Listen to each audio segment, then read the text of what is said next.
Hey ladies and gentlemen, welcome back to another HD tutorial, and today we are going to be looking at how you can survive as a Zerg player against the Protoss 4-gate. And I thought this was an appropriate video because, you know, my last tutorial was talking about how Protoss can abuse and exploit the 4-gate to really make an early pressure timed attack and usually actually win if the player can't hold it off.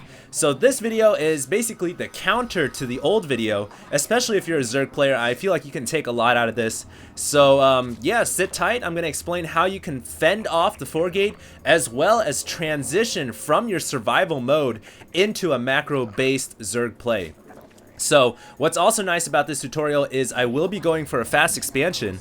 I will not be playing one base roach because typically a Zerg player doesn't really want to play one base. They want to fast expand because they can exploit that opportunity, being that they're a Zerg player, exploit that racial advantage that they can get early Zerglings out. No other race can really do that, and so they can get a fast expansion and be safe. And so in this tutorial, I'm going to explain how you can fast expand. You guys can see I'm just pumping drones right now. I am getting one drone into the Protoss main. I've already found it on Metalopolis, and because the Protoss player, whose name is 8 or something, he has spawned in the close positions on Metalopolis. So right away, there's an alarm going off in my head saying, okay, there is a very high possibility that this player may try to attack me early on. This game probably won't last a long battle. It's probably going to be relatively short. So you definitely want to be able to survive against any kind of early pressure, and you need to keep your scouting worker alive for as long as possible so you can see what the enemy is doing. Now, I did throw a 15 pull up. If you guys don't feel safe throwing up a 15 spawning pool, you can throw up a 14 pool, but because I got my drone into the opponent's base very quickly, I saw he wasn't proxying me or anything, I know it's safe to get 15 drones and then throw down the spawning pool. So when I use these counters, I look at the top right of the supply. There you guys saw me go for a 16 hatch. So 15 pull into 16 hatch. This is indeed going to be a fast expand build order, an extremely economic opening that gives you a lot of economy for the mid as well as the late game. Now you guys can see my drone is still alive. I see that there's a cybernetics core warping in there, and notice how he's placed it at his ramp. He's blocked it off, so already things are starting to look like it could be a 4-gate, but you never want to assume. So the thing about Zerg is there's really no build as a Zerg player. You can't be aggressive. There's no real timing window for you to attack another player. The Zerg in StarCraft 2 is a reactionary race. You need to react to what your opponent is doing. The Protoss and Terran players dictate how you should play based on how they play. So if a Protoss or Terran player goes for air, then you need to quickly tech up to Hydras. If they go for a 4-gate or early pressure, you need to get roaches and lings as well as spine crawlers out. So that is how the Zerg play. There's no window for you to attack, and so most of my Zerg tutorials are going to be how to react to certain build orders that Protoss and Terran players do. Now you guys can see I still haven't gotten a second gas yet. For Zerg, when you fast expand, you really don't need that second gas for quite a while. You're not going to be using any gas intensive units, but for a Zerg player right now, considering I haven't seen the Protoss or anything, I don't know what he's doing. All I know is he's going one gateway, one cybernetics core. I haven't scouted to see what else he's going for. So you want to assume the best, and you want to keep producing drones. You want to keep macroing because you don't want to if the Protoss player is just macroing hardcore probes right now and you try to make a bunch of defensive units or roaches or spine crawlers, you're going to fall behind in the mid game. So it's important for you to keep macroing until you know exactly what your opponent is doing, and once you find out what your opponent's doing, that's when you start producing units hardcore to defend.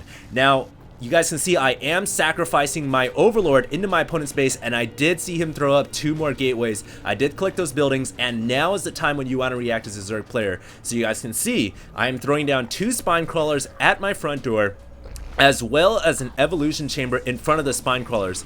There are 3 gateways in the Protoss base, and that is enough to tell me that my opponent has the ability to 4-gate me. It's pretty much, I would say, a 60% chance that he will. And so I'm quickly going to throw down a Roach Warren, going to throw down 3 spine crawlers. You need a minimum of 3, in my opinion. You can do 2. It's a little difficult, but 3 will make sure you're safe. 4 is even better. So you get it. 3 or 4 spine crawlers. You get evolution chambers in front of the spine crawlers. You leave some zerglings at the front of their ramp so you can see when they're pushing out, and you want to quickly throw down the roach warren. Now, another way to defend against the 4 gate is also just quickly teching up to hydralisks, but this way is a little bit more risky, and I think it's much more safe to just go for the roach warren, go for zerglings, go for spine crawlers when you see your opponent going for that 4 gate. So you guys can see my roach warren is now up. I'm going to start mass producing roaches as much as I can, and because I didn't produce these defensive units before, I was macroing drones the entire time. I am not behind in the economy. I'm not going to find myself short of minerals or short of gas when I need my zerglings and roaches. So I'm safe, and it's important as a Zerg player to react, play macro, and then react once you see your opponent scouting, or once you scout your opponent. So I can't really emphasize that enough, but it's extremely key as a Zerg player. Now you guys can see I'm still keeping this Zergling alive. I want to see what my opponent is producing, or when he tries to push out. I still have Overlords positioned in a perimeter around his base, and I'm producing roaches and zerglings at my main and my natural. I have 2 evolution chambers in front of my 3 spine crawlers. This is gonna really make me hard to break against the Protoss 4 gate. And there is my opponent. He did indeed go for a 4 gate. That is a lot of units, and there's no way a Protoss player could field that many without having at least 4 or 5 gateways. So most likely, my opponent right now has put up a proxy pylon up there, and here he goes. He is going to attack right into my spine crawlers. I'm going to engage with my lings to the north and my roaches to the south, and it's important not to overextend your forces. You guys can see my zerglings overextended a bit over there, so I'm going to fall back. And just stay with your spine crawlers. Don't push out too far, because the Protoss player can warp in reinforcements extremely quickly wherever the proxy pylons may be. So you gotta be safe. Just stay at your base. Don't try to do anything fancy. You guys can see I'm also scouting with this Overseer, and you guys can see he's got 5 warp gates. Also going to corrupt that warp gate to help slow down his production a little bit. And once again, another engagement happening right here.